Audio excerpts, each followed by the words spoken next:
Hi guys, Rhonda without an H here with you today. We are now doing the second week of our journal idea book challenge. So that's what I'm going to show you today. The challenge today is making pages from your scraps.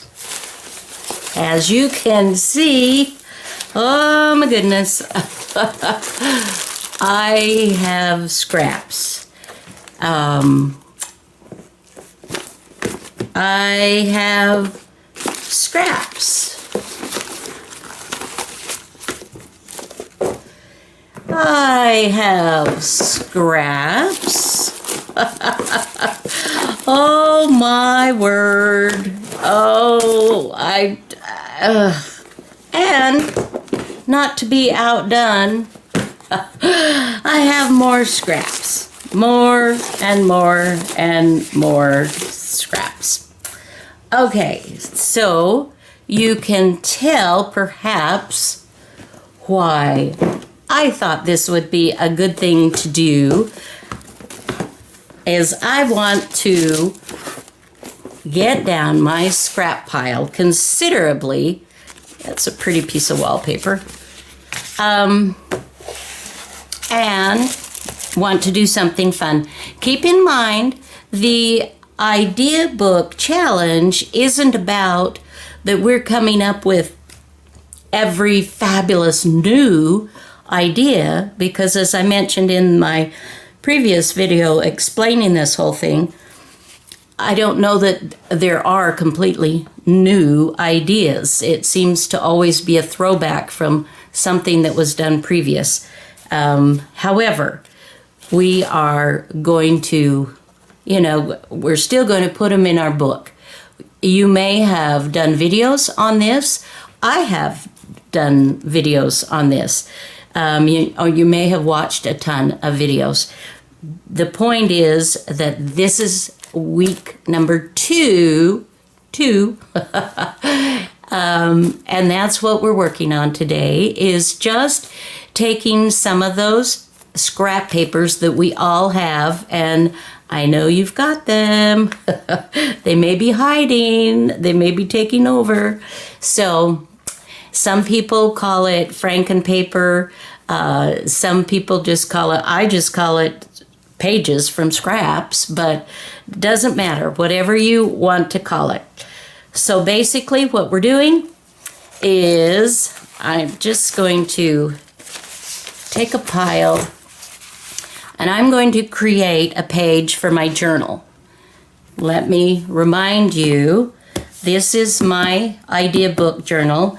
I haven't done anything with the cover again, but I do want to show you. This is wallpaper. I covered the insides since we talked. So I have covered the inside, front and back. And I have also added a coffee dyed envelope for when I'm working on a particular project and I may be, anyway.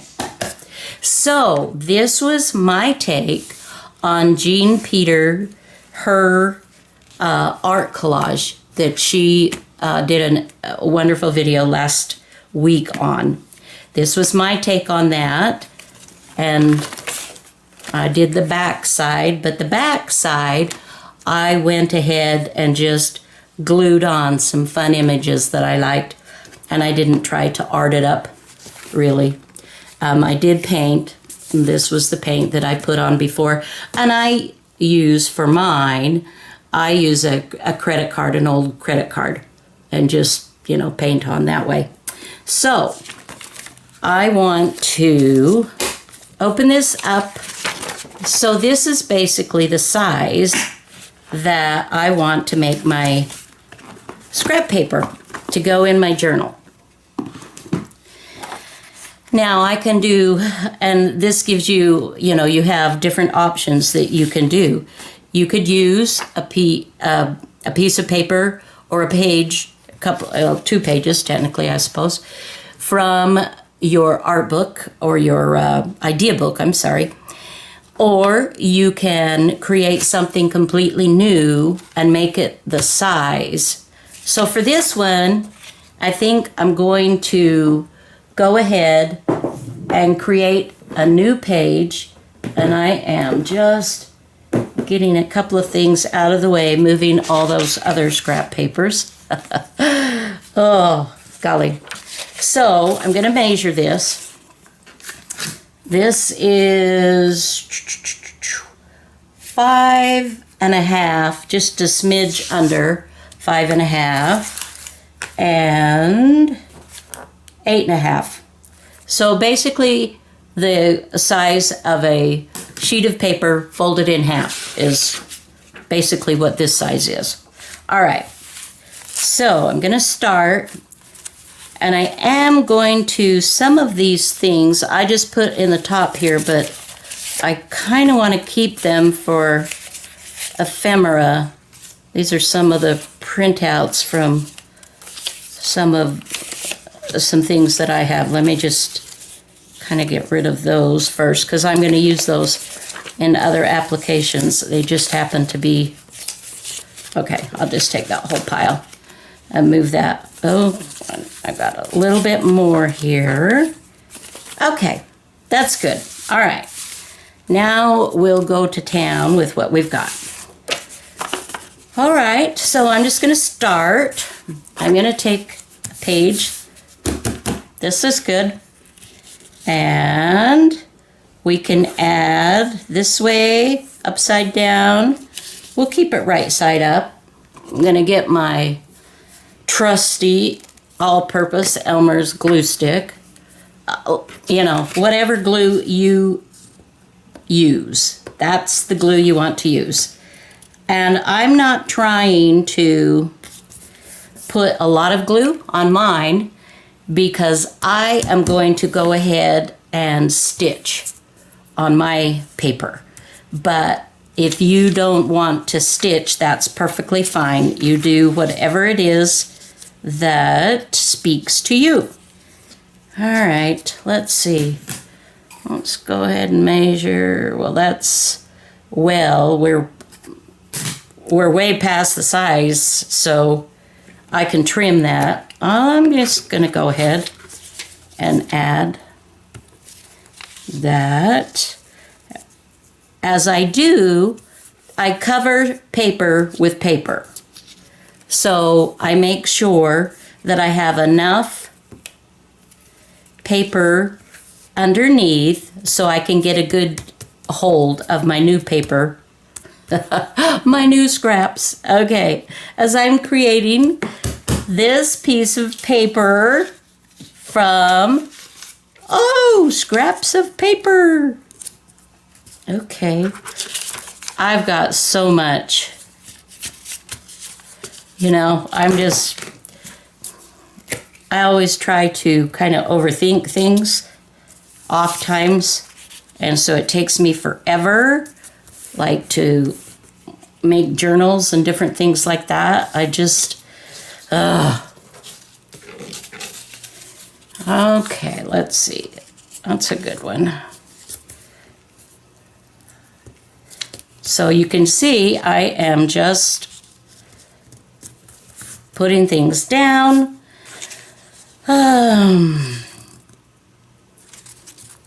This is cool. Now see, this particular one, it looks like it's just going, I'm kind of like, you know, boop, boop, boop, boop, boop. And that's fine. Now, some others I might want to play around with a little bit more and do more of a patchwork and have it be, but I'm okay with this. This is, you know, this is looking good. I'm okay with this so far. So we will just put a touch. And this particular one that I just put on, I put this out to the edge here beyond just a little bit because this has got a raggedy edge, and I'm going to trim it so that it will go neatly in my book. Now, depending on what your application is, the raggedy part may be what you want. I mean, that can be amazing. So, all right, let's see how much more we need to go. 8.5, we just need about another 1.5 inches. So we've got all this luscious, ooh, this, guys, this I have fallen in love with. I'm gonna have some digitals at some point on this ledger books that I got, record books from the state of Michigan on properties. It's just incredible. Okay, that'd be very cool. All right, let's do it. All right, so we're just gonna, you know what? I'm gonna mess this all up. And I am going to do a little terry thing here. Tear, tear, tear.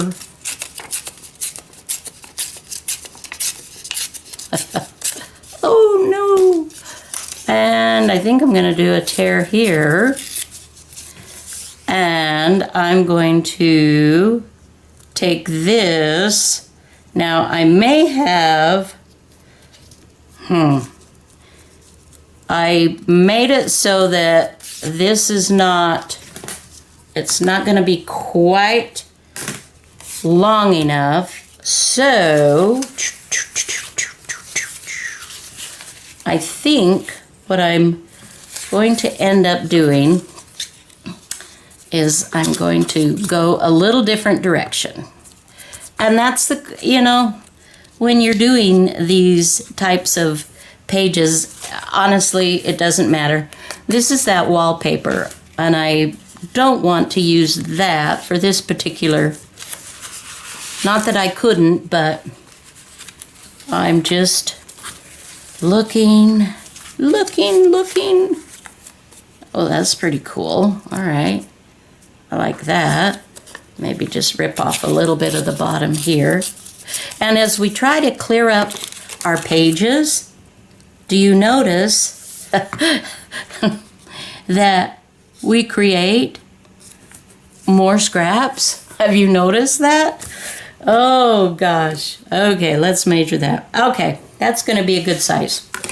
So I am going to turn the video off here. I'm going to stitch this and then I will be right back. Don't go away. All right, here we have the stitched page. As you can see, I have done some zigzag, done some zigzag along with the straight stitch. My machine is just very basic. I can't do a lot of fancy stitches on it, but that's fine. And so here you have some decisions to make. You can leave the strings on for a rougher, you know, primitive type look, which certainly goes with the paper, or you can trim them off. And there again, you can choose if you want to keep your page rougher, or you can trim it down. I'm going to go ahead and trim this down. So, whoops, wrong way. Let's go out just a little bit more. Okay. So, and I am going to just straighten that up. Get my, whoops, come on. Don't slip on me. My rotary cutter. I love how I can still use my quilting tools. All right, let's see. I want 5.5. We'll just trade this. I want 5.5. So I'm going to trim and 5. Continue on down. Now Look at that. Now that gives me another amazing scrap to put somewhere, use in some application. So now we just want to measure, make sure we've got the 8.5, which is right here. And we'll just,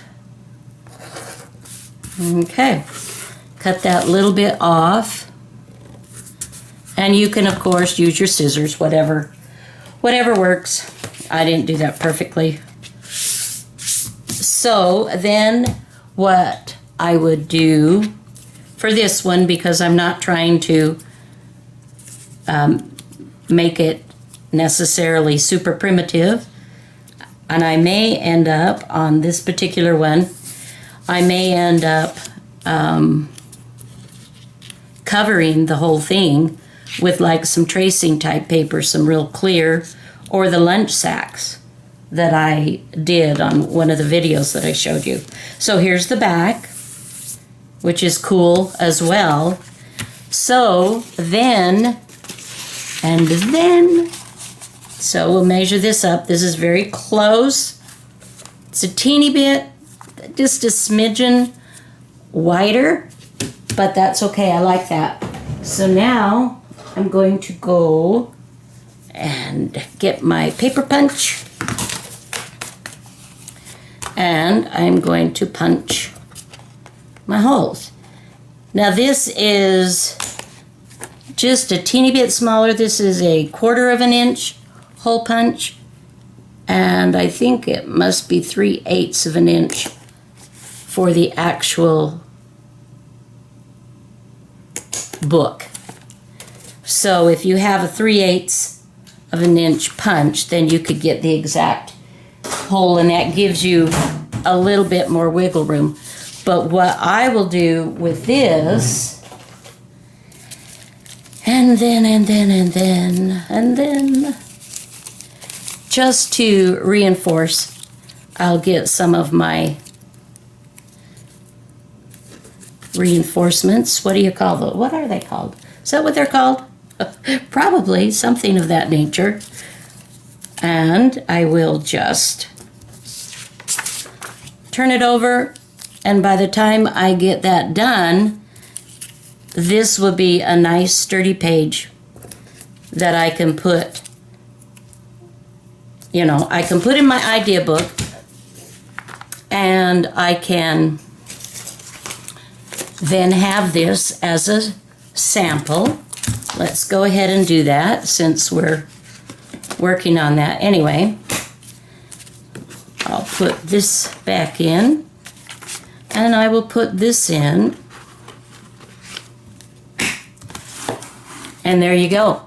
So, all right, this is week number 2. Hope to see a lot of pictures posted in my Facebook group, and for those of you that are following along on YouTube but not in group, I'd love to hear your comments. All right, I hope everybody has a great day. Bye now.